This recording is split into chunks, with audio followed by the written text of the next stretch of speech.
All right. Well, my name is Thomas Johansson, and I'm the project lead for EU4. I've been working actually at Paradox since 2004, and I mean, I was a huge fan of EU2 before it came out, and EU3 has been with us since 2005. So it was really great to be able to go back to this game and sort of redo all the features. And today I'm going to tell you a bit more about one of the great new features, that is the trade system, and also a little bit about how we want to strengthen and make the internal gameplay of the country more interesting.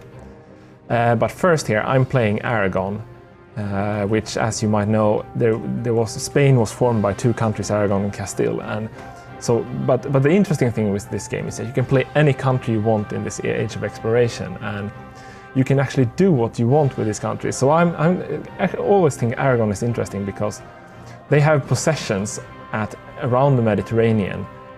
So they own Eragon over here, they have these islands, and they have Sicily, and that really feeds well into the new trading system. And what we've actually done here, you see the little trade routes and little ship moving out, we actually added a global network of trade routes. And your job as the player is to feed trade back into your home node, and this here is my home node, right? And you can see these little arrows feeding into the trade. You can see one coming in over here, and you can see one moving about from Alexandria here.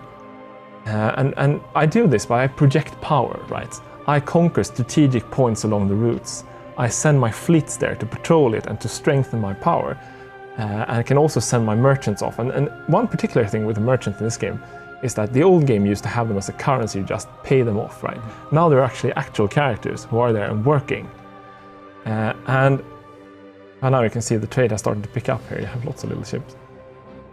And what this does is that it integrates the trade with the actual gameplay. I mean, one thing I've noticed when I play the game, and this is actually a save game I've been playing over a few days here now, so is that the first thing I do, I look at the trade routes. I see, okay, where are they going? Who are my competitors? Where is the next strategic point? So I'm gonna try to pick up maybe the boot of Italy here. I'm gonna try to pick up maybe a few islands here so I can beat out the Venetians and sort of get the trade for me. And as the game expands, you can find a route around Africa. You can find a route around Africa here, and you can start steering trade over here and compete with Oman and other countries, and it becomes a really global game for trade. So I mean, that's a really big new thing. And another thing we wanted to do for this game, because now I've been talking about the big picture, the trading and these kind of things, right? We really wanted to strengthen the internal gameplay of the country. You know, you're stuck there, you have your enemies, you know where the trade is, but then you also have internal problems. And I'm going to go into here the rebels and the government screen, where you can see lots of values that influences how stable your country is. And we used to have, for an expansion, we added rebels with a cause, we call them. And we have lots of different types of rebels. And we actually strengthened this system now, and also made it so that even if you don't have any rebels, you can actually see what kind of potential problems you have in your country. And I've conquered the island of Sardinia, so I have Sardinian naturalists who are, stirring under the surface. And I can easily go into and check out, what they do if they win the war, or I can negotiate with them and accept their demands, or if they take over the province, they will, if I let them take over a fort, for example, that allows them to keep stirring up my populations. That's a problem. And different types of rebels have different goals. I mean, we have the pretenders, who will sort of leave the infrastructure intact and don't do bad things if they take a fort. But if they take the whole country, well, then the aristocracy will put their own guy on the throne. I have to deal with that problem. While the nationalists, they're dangerous straight as they take a province. You can also, I mean, one thing we worked on a lot is that we want the player to have all the information and all the things that needed, because this game is about decisions, right? It's much more about decisions than the old E3 was. We want the player to have the decisions he wants to make at his fingertips. So for example, here I can boost the stability of my country, and that will generally, and that's done with monarch points. Maybe you heard about that. and all of a sudden you see the rebel drop. Suppose I had religious rebels, right?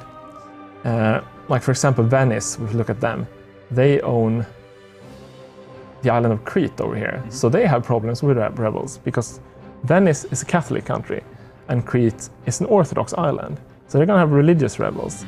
So for them, the rebel screen will look completely different. They could send a missionary straight off and deal with the problem that way. But as we can see, they've failed to do that, so they're gonna have to invade this island and beat them by force. I mean, warfare is still great.